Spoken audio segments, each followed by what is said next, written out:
خطبے کا عنوان ہے دین اور شریعت۔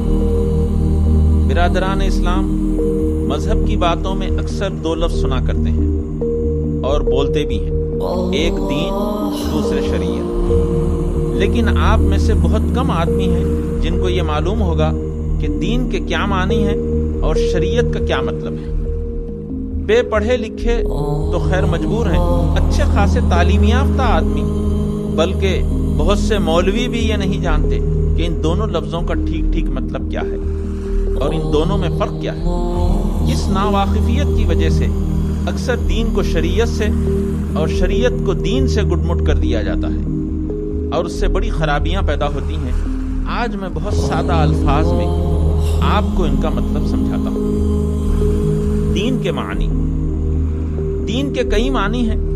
ایک معنی ہے عزت، حکومت، سلطنت، بادشاہی اور فرمانروائی کے ہیں۔ دوسرے معنی اس کے بالکل برعکس ہیں، یعنی زیر دستی، اطاعت، غلامی، تابعداری اور بندگی۔ تیسرے معنی حساب کرنے اور فیصلہ کرنے اور اعمال کی جزا و سزا کے ہیں۔ قرآن شریف میں لفظ دین انہی تین معنوں میں آیا ہے۔ فرمایا ان الدین عند اللہ الاسلام، یعنی خدا کے نزدیک دین وہی ہے جس میں انسان صرف اللہ کو عزت والا مانے اور اس کے سوا کسی کے آگے اپنے آپ کو ذلیل نہ کرے، صرف اللہ کو آقا اور مالک اور سلطان سمجھے اور اس کے سوا کسی کا غلام، فرما بردار اور تابعدار بن کر نہ رہے، صرف اللہ کو حساب کرنے اور جزا و سزا دینے والا سمجھے اور اس کے سوا کسی کے حساب سے نہ ڈرے، کسی کی جزا کا لالچ نہ کرے، کسی کی سزا کا خوف نہ کھائے۔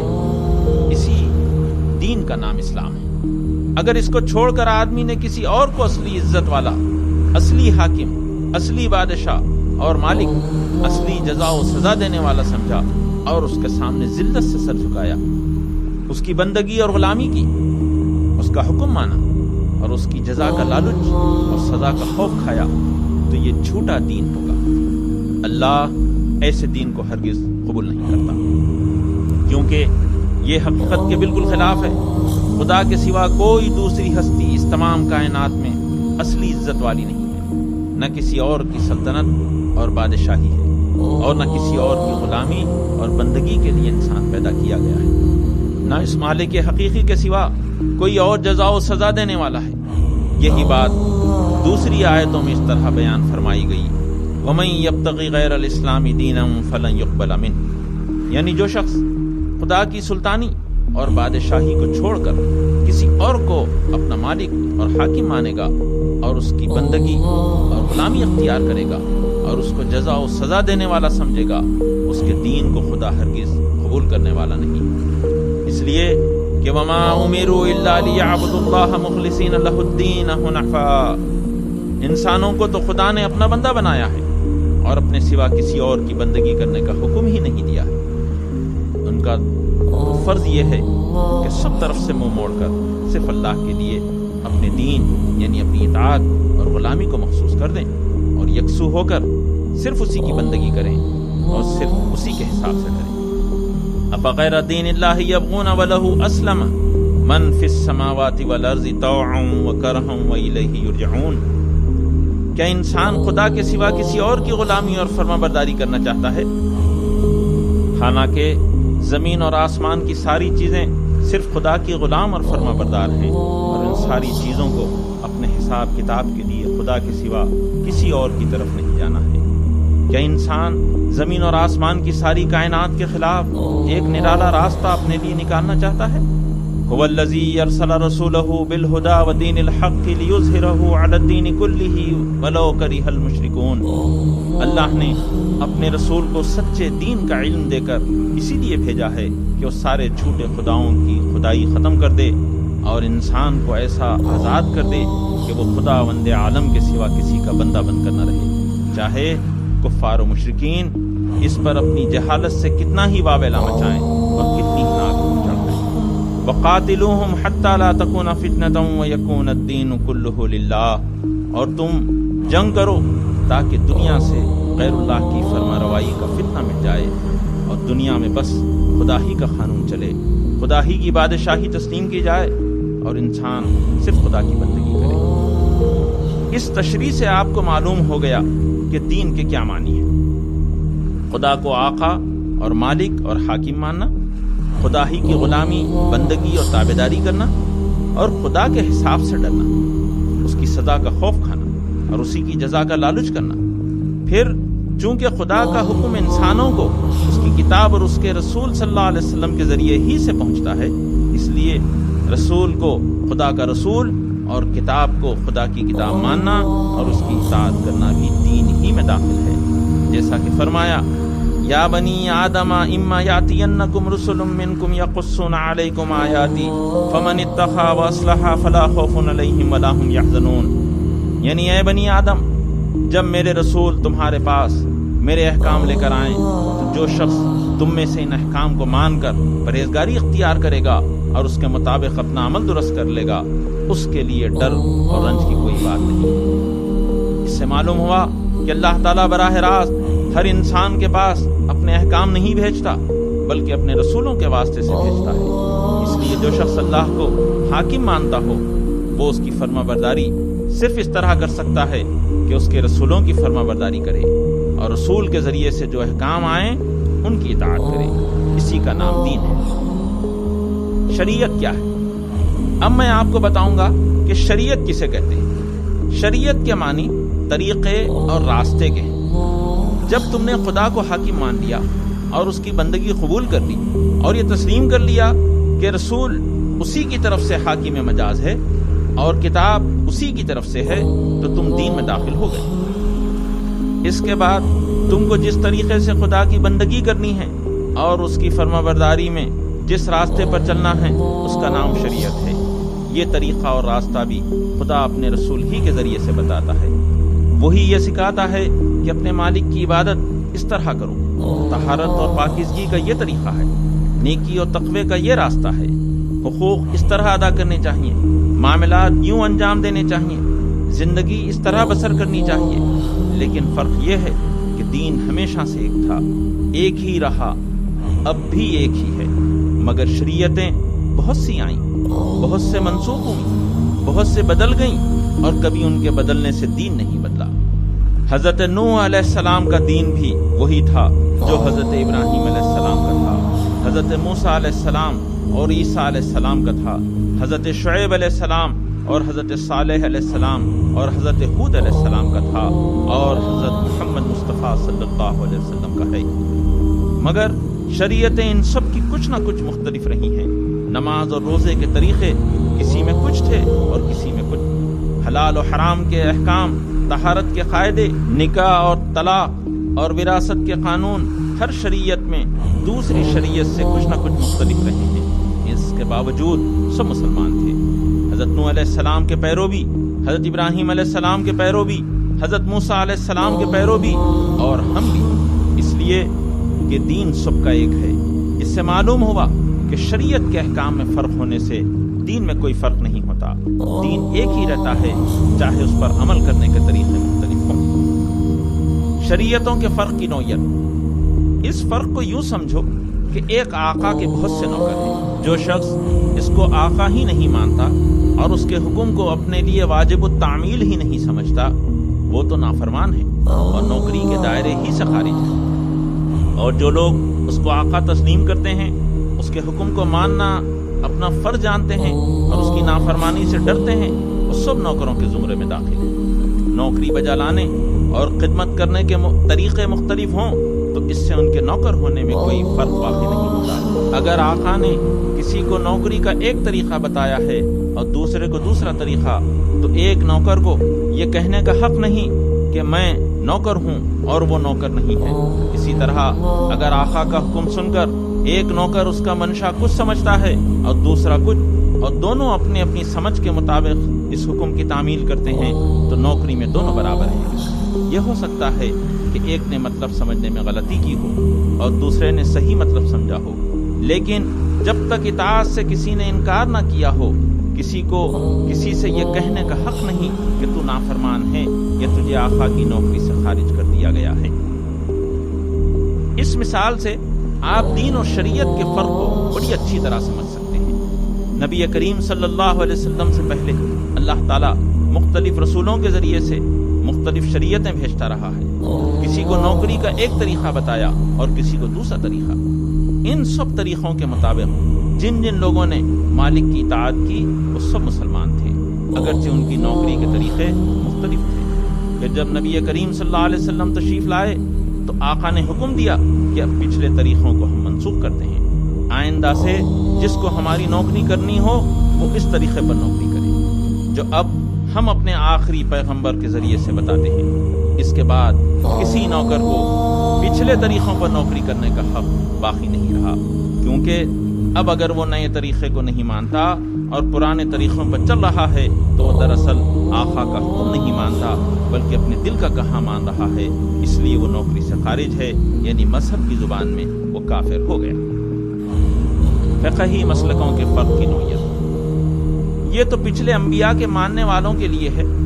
رہے نبی صلی اللہ علیہ وسلم کے پیرو تو ان پر اس مثال کا دوسرا حصہ صادق آتا ہے۔ اللہ نے جو شریعت نبی صلی اللہ علیہ وسلم کے ذریعے سے ہم کو بھیجی ہے اس کو خدا کی شریعت ماننے والے اور اسے واجب التعمیل سمجھنے والے سب کے سب مسلمان ہیں۔ اب اگر اس شریعت کے احکام کو ایک شخص کسی طرح سمجھتا ہے اور دوسرا کسی اور طرح، اور دونوں اپنی اپنی سمجھ کے مطابق اس پر عمل کرتے ہیں، تو چاہے ان کے عمل میں کتنا ہی فرق ہو ان میں سے کوئی بھی نوکری سے خارج نہ ہوگا، اس لیے کہ ان میں سے ہر ایک جس طریقے پر چل رہا ہے یہی سمجھ کر تو چل رہا ہے کہ یہ آقا کا حکم ہے۔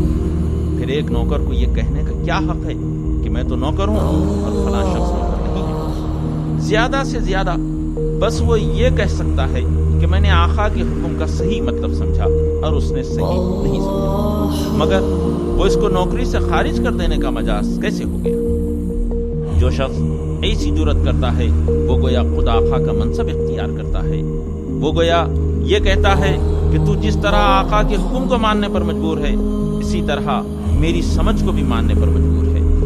اگر تو میری سمجھ کو نہ مانے گا تو میں اپنے اختیار سے تجھ کو آقا کی نوکری سے خارج کر دوں گا۔ غور کرو یہ کتنی بڑی بات ہے۔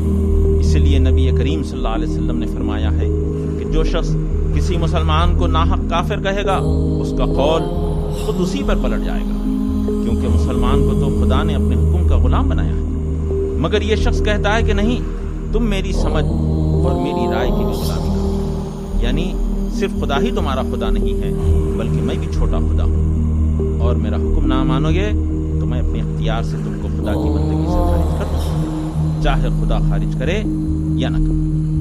ایسی بڑی بات جو شخص کہتا ہے اس کے کہنے سے چاہے دوسرا مسلمان کافر ہو یا نہ ہو مگر وہ خود تو اپنے آپ کو کفر کے خطرے میں ڈال ہی دیتا ہے۔ حاضرین، آپ نے دین اور شریعت کا فرق اچھی طرح سمجھ لیا ہوگا، اور یہ بھی آپ نے جان لیا ہوگا کہ بندگی کے طریقوں میں اختلاف ہو جانے سے دین میں اختلاف نہیں ہوتا، بشرطے کہ آدمی جس طریقے پر عمل کرے نیک نیت کے ساتھ یہ سمجھ کر عمل کرے کہ خدا اور اس کے رسول نے وہی طریقہ بتایا ہے جس پر وہ عامل ہے، اور اس کے پاس اپنے اس طرز عمل کے لیے خدا کی کتاب یا اس کے رسول کی سنت سے کوئی سند موجود ہو۔ دین اور شریعت کا فرق نہ سمجھنے کی خرابیاں۔ اب میں آپ کو بتانا چاہتا ہوں کہ دین اور شریعت کے اس فرق کو نہ سمجھنے سے آپ کی جماعت میں کتنی خرابیاں واقع ہو رہی ہیں۔ مسلمانوں میں نماز پڑھنے کے مختلف طریقے ہیں۔ ایک شخص سینے پر ہاتھ باندھتا ہے، دوسرا ناف پر باندھتا ہے، ایک شخص امام کے پیچھے فاتحہ پڑھتا ہے اور دوسرا نہیں پڑھتا، ایک شخص آمین زور سے کہتا ہے اور دوسرا آہستہ کہتا ہے۔ ان میں سے ہر شخص جس طریقے پر چل رہا ہے یہی سمجھ کر چل رہا ہے کہ یہ نبی صلی اللہ علیہ وسلم کا طریقہ ہے، اور اس کے لیے وہ اپنی سند پیش کرتا ہے۔ اس لیے نماز کی صورتیں مختلف ہونے کے باوجود دونوں حضور صلی اللہ علیہ وسلم ہی کے پیرو ہیں، مگر جن ظالموں نے شریعت کے ان مسائل کو دین سمجھ رکھا ہے انہوں نے محض انہی طریقوں کے اختلاف کو دین کا اختلاف سمجھ لیا، اپنی جماعتیں الگ کر لی، اپنی مسجدیں الگ کر لی، ایک نے دوسرے کو گالیاں دی، مسجدوں سے مار مار کر نکال دیا، مقدمے بازیاں کی اور رسول اللہ کی امت کو ٹکڑے ٹکڑے کر ڈالا۔ اس سے بھی لڑنے اور لڑانے والوں کے دل ٹھنڈے نہ ہوئے تو چھوٹی چھوٹی باتوں پر ایک نے دوسرے کو کافر اور فاسق اور گمراہ کہنا شروع کر دیا۔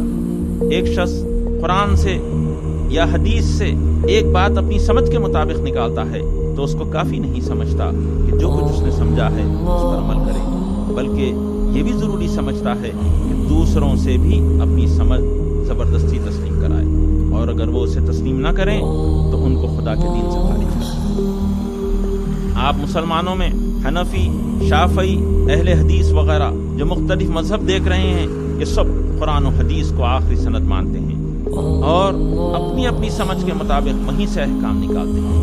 ہو سکتا ہے کہ ایک کی سمجھ صحیح ہو اور دوسرے کی غلط ہو۔ میں بھی ایک طریقے کا پیرو ہوں اور اس کو صحیح سمجھتا ہوں، اور اس کے خلاف جو لوگ ہیں ان سے بحث بھی کرتا ہوں تاکہ جو بات میرے نزدیک صحیح ہے وہ ان کو سمجھاؤں، اور جس بات کو میں غلط سمجھتا ہوں اسے غلط ثابت کروں۔ لیکن کسی شخص کی سمجھ کا غلط ہونا اور بات ہے اور اس کا دین سے خارج ہو جانا دوسری بات ہے۔ اپنی اپنی سمجھ کے مطابق شریعت پر عمل کرنے کا ہر مسلمان کو حق ہے، مگر 10 مسلمان 10 مختلف طریقوں پر عمل کریں تو جب تک وہ شریعت کو مانتے ہیں وہ سب مسلمان ہی ہیں، ایک ہی امت ہے۔ ان کی جماعتیں الگ الگ ہونے کی کوئی وجہ نہیں، مگر جو لوگ اس چیز کو نہیں سمجھتے وہ انہی چھوٹی چھوٹی باتوں پر فرقے بناتے ہیں، ایک دوسرے سے کٹ جاتے ہیں، اپنی نمازیں اور مسجدیں الگ کر لیتے ہیں، ایک دوسرے سے شادی بیاہ، میل جول اور ربط و ضبط بند کر دیتے ہیں، اور اپنے اپنے ہم مذہبوں کے جھتے اس طرح بنا لیتے ہیں کہ گویا ہر جھتا ایک الگ امت ہے۔ فرقہ بندی کے نقصان آپ اندازہ نہیں کر سکتے کہ اس فرقہ بندی سے مسلمانوں کو کتنا نقصان پہنچا ہے۔ کہنے کو مسلمان ایک امت ہیں، ہندوستان میں ان کی 8 کروڑ کی تعداد ہے۔ اتنی بڑی جماعت اگر واقعی ایک ہو اور پورے اتفاق کے ساتھ خدا کا کلمہ بلند کرنے کے لیے کام کرے تو دنیا میں کون اتنا دم رکھتا ہے جو اس کو نیچا دکھا سکے؟ مگر حقیقت میں اس فرقہ بندی کی بدولت اس امت کے سینکڑوں ٹکڑے ہو گئے ہیں، ان کے دل ایک دوسرے سے پھٹے ہوئے ہیں۔ یہ سخت سے سخت مصیبت کے وقت میں بھی مل کر نہیں کھڑے ہو سکتے۔ ایک فرقے کا مسلمان دوسرے فرقے والوں سے اتنا ہی تعصب رکھتا ہے جتنا ایک یہودی ایک عیسائی سے رکھتا ہے، بلکہ اس سے بھی کچھ بڑھ کر ایسے واقعات دیکھنے میں آئے ہیں کہ ایک فرقے والے نے دوسرے فرقے والے کو نیچا دکھانے کے لیے کفار کا ساتھ دیا ہے۔ ایسی حالت میں اگر مسلمانوں کو آپ مغلوب دیکھ رہے ہیں تو تعجب نہ کیجیے، یہ ان کے اپنے ہاتھوں کی کمائی ہے۔ ان پر وہ عذاب نازل ہوا ہے جس کو اللہ تعالیٰ نے اپنی کتاب پاک میں اس طرح بیان کیا ہے کہ او یلبسکم شیعا ویذیق بعضکم بأس بعض، یعنی اللہ کے عذاب کی ایک صورت یہ بھی ہے کہ وہ تم کو مختلف فرقوں میں تقسیم کر دے اور تم آپس میں ہی میں کٹ پڑو۔ بھائیو، یہ عذاب جس میں سارے ہندوستان کے مسلمان مبتلا ہیں، اس کے آثار مجھے پنجاب میں سب سے زیادہ نظر آ رہے ہیں۔ یہاں مسلمانوں کے فرقوں کی لڑائیاں ہندوستان کے ہر خطے سے زیادہ ہیں، اور اسی کا نتیجہ ہے کہ پنجاب کی آبادی میں کثیر التعداد ہونے کے باوجود آپ کی قوت بے اثر ہے۔ اگر آپ اپنی خیر چاہتے ہیں تو ان جھتوں کو توڑیے، ایک دوسرے کے بھائی بن کر رہیے اور ایک امت بن جائیے۔